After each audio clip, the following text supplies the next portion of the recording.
Ini saya kasih waktu yang agak panjang untuk Mas Habib memberikan respon dari 01 dan 03. Katanya ini hasil prosesnya nggak benar, potensi PSU. Sudah saya tangkap maksud Anda. Gantian ya. Ya, saya langsung bicara aja ya, Ya. nggak perlu deliver lagi. Jadi gini, justru saya berpendapat yang sebaliknya. Ini adalah respon pihak kalah yang paling brutal selama pemilihan umum Indonesia. Ya. Melontarkan tuduhan-tuduhan asumtif tanpa bukti, ya, dan tidak menunjukkan sikap kenegarawanan. Ya, bahkan ketika ada pimpinan partai politik menunjukkan sikap kenegarawanan dari kalangan mereka sendiri, dicaci ramai-ramai seperti Pak Surya Paloh. Oke, saya mau komentari soal tuduhan-tuduhan tersebut dalam konteks formil, prosedural, dan dalam konteks substansi. Dalam konteks substansi, saya pikir nggak ada lah tuduhan-tuduhan tersebut, ya. Pemilu paling brutal nggak tuh ya? Pemanfaatan bansos dan lain sebagainya.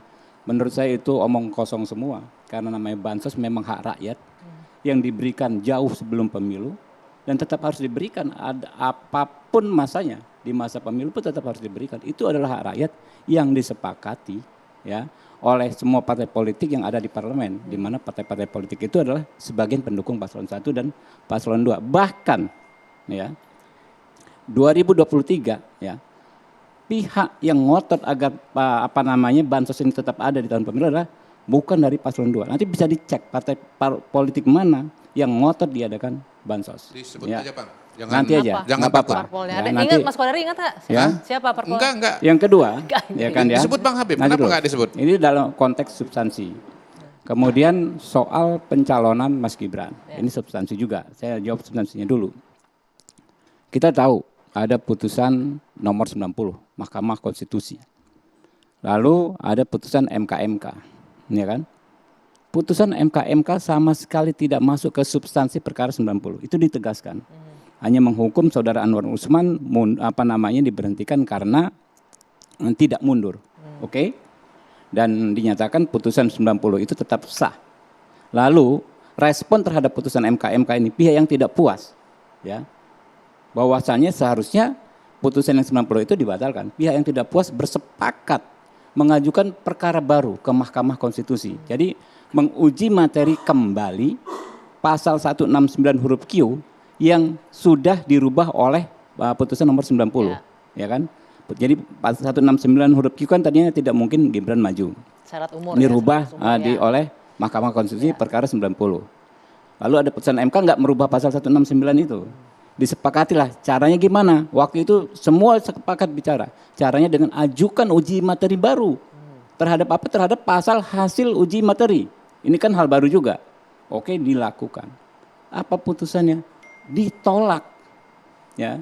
Jadi pihak-pihak yang sekarang berafiliasi ke paslon 1 dan 3 itulah yang mendukung uji materi, pengajuan uji materi 141. Saya ingat banget. Dan ketika itu kemudian Mahkamah Konstitusi justru menegaskan bahwa putusan 90 itu satu, konstitusional. Yang kedua, tidak mengandung intervensi dari luar. Itu di putusan 141. Ketiga, tidak menimbulkan ketidakpastian dalam negara hukum. Oke. Nah, lalu terakhir yang dipersoalkan ya adalah putusan Dewan Kehormatan Penyelenggara Pemilu yang menghukum ketua KPU. Ya. Terkait proses pencapresan katanya begitu. Tapi kalau Anda baca, bahkan itu juga dikutip dalam permohonan paslon 1. Dalam putusan di KPP itu disebut bahwa putusan MK 90 nomor 90 itu berlaku untuk tahun 2024 dan KPU sebagai penyelenggara pemilu terikat untuk melaksanakan putusan nomor 90 itu. Jadi tidak seperti yang disampaikan putusan di KPP itu Hasyim Asyari dihukum itu karena dua hal. Ya kan, pertama yang saya tangkap adalah ketidaksigapannya menindaklanjuti perkara 90. Jadi karena justru terlalu lamban. Yang kedua, karena ada proses pendaftaran paslon 1 dan 3 di hari pertama pembukaan pendaftaran, lalu paslon 2 di hari tanggal 25. Tapi berkas nota penerimaannya di tanggal 27. 3 paslon di 2 tanggal berbeda, di tanggal berkas penerimaannya di tanggal 27. Which is ini nggak ada kaitannya dengan paslon 2, nggak menguntungkan sama sekali paslon 2 dan sama sekali tidak mendelegitimasi ya kan ya pencawapresannya Mas Gibran. Itu urusan lain. Hasyim Asyari dijatuhi putusan hukuman oleh DKPP nggak ada kaitannya dengan legitimasi pencalonan Gibran. Nah, lalu ini dalam konteks prosedur ya. Dalam konteks substansi begitu. Prosedur, orang bilang Mahkamah Konstitusi harus membuat terobosan hukum. Benar nggak? Orang bilang Mahkamah Konstitusi harus progresif. Faktanya ya Mbak Anggi ya, hukum kita bahkan sudah sangat progresif. Hukum kita bahkan sudah sangat membuat terobosan. Apa hukum kita itu adalah Undang-Undang Nomor 7 Tahun 2017 tentang pemilihan umum. Makanya ketika abangku tadi, Unan bilang Habib dulu sebagai pemohon lain sikapnya. Memang 2014 saya bertemu beliau sebelum 2017. Undang-undangnya tahun berapa tadi? 2017. Ya, Itulah undang-undang yang sangat progresif di mana semua keluhan kita terkait pelanggaran TSM, terkait pelanggaran administrasi, terkait sengketa proses, terkait perselisihan hasil pemilihan umum semua di sana ya? diatur secara detail dalam buku keempat.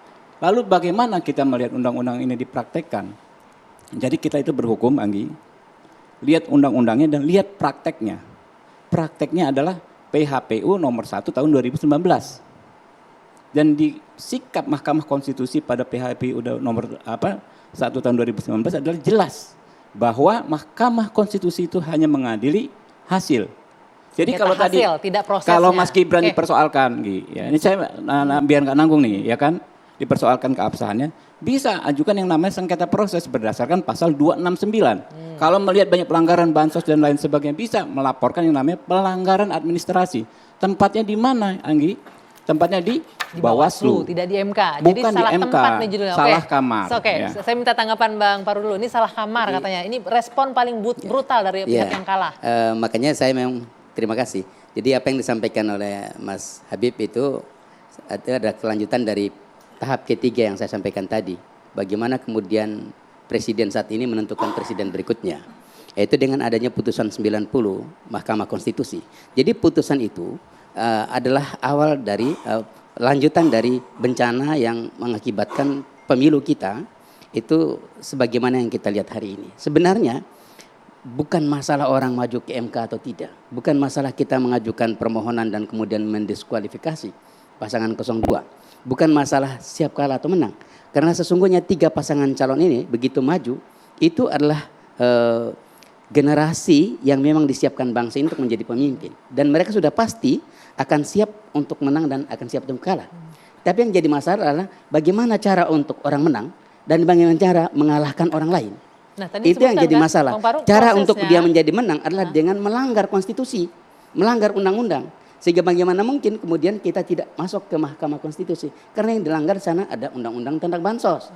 Ada undang-undang tentang ASN. Ada undang-undang tentang TNI Polri.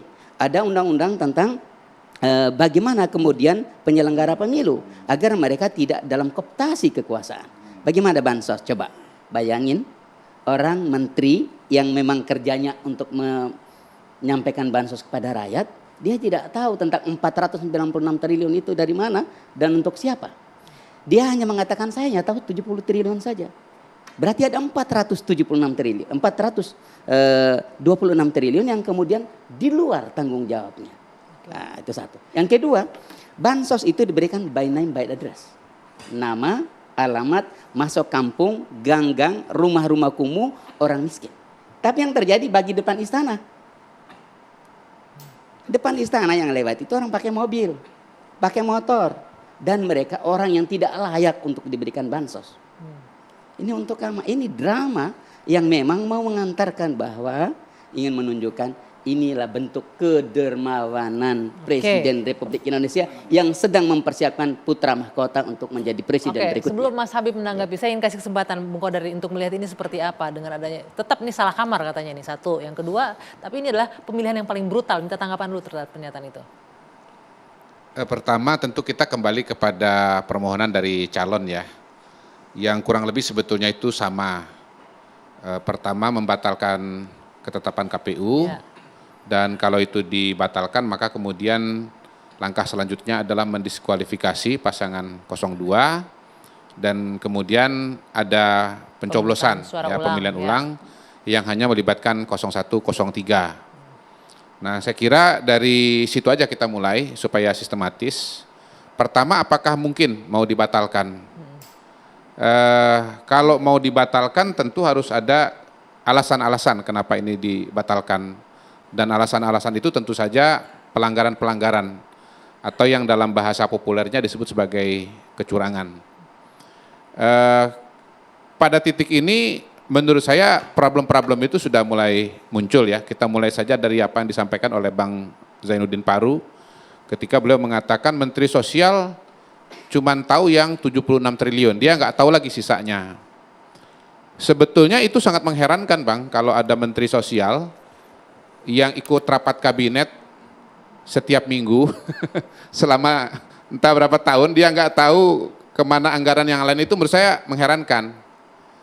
Kalau saya presiden sih terus terang sudah saya langsung reshuffle tuh ketika dia keluar pernyataan dia dia tidak mengerti. Karena apa? Karena saya yang bukan di pemerintahan, bukan di eksekutif, bukan di legislatif, tetapi sebagai warga negara kita punya akses terhadap nota keuangan negara, kita sebetulnya bisa melihat pos-pos 496, sekian triliunnya ini apa saja.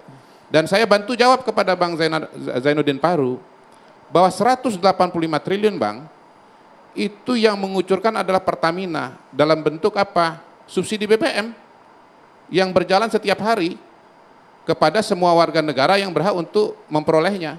Mungkin sepeda motor, mobil, segala macam dan seterusnya. 97 triliun itu adalah subsidi listrik.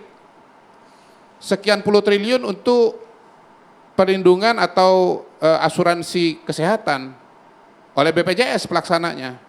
Dan sekian puluh triliun itu adalah untuk masyarakat dalam bidang pendidikan Bang. Ini Bung Kodori pengamat politik apa juru bicara istana ini? Ini Bang, soal merek saya apa, bukan saya yang memberikan ya. Saya diundang di sini, apapun judulnya, saya akan menyampaikan pemikiran berdasarkan pengetahuan dan pendapat saya. Tidak, ini masalahnya yang kita rakyat mesti tahu itu ada distribusinya dan termasuk sumber kan makanya kami Bung Kodari makanya ke tim hukum 01 itu kita menyampaikan ke hakim mahkamah bahwa kita nanti termasuk akan meminta melalui mahkamah untuk menghadirkan Menteri Sosial, Menteri Keuangan, Menteri aparatur negara, Menpan RB untuk kemudian dihadirkan. Ya silakan aja. Saya ini pada hari ini sedang berusaha menjelaskan kepada audiens betapa menyedihkannya seorang Menteri Sosial tidak mengetahui isi-isi dari pos dana perlindungan sosial itu. Itu bisa jadi karena yang beliau sampaikan tentang yang dia tahu 70 triliun itu setelah dan seterusnya. Sidang rapat kabinet loh. Mungkin itu Bang. Bisa jadi di luar 70 T hanya dalam waktu beberapa dibicarakan menit di bisa luar. mengakses. Tidak melalui rapat kabinet. Ini ada buku nota APBN Bang. APBN itu setiap menteri itu tahu posnya berapa Bang. Nggak mungkin dia nggak tahu Bang. Ini menyedihkan Bang. Kalau APBN lebih menyedihkan lagi ketika argumentasi karena faktanya APBN itu sangat dianggarkan untuk bansos Bang. per tribulan. Abang itu menjadikan kuadrat. Januari, Februari, Maret distribusinya itu paling besar. Mas Kodari, di Bang bulan Zainuddin, Maret. tahan dulu ya. Kita jeda dulu sebentar. Kita lanjutkan nanti untuk balik ke tema kita. Usai jeda, saat lagi 2 sisi kembali.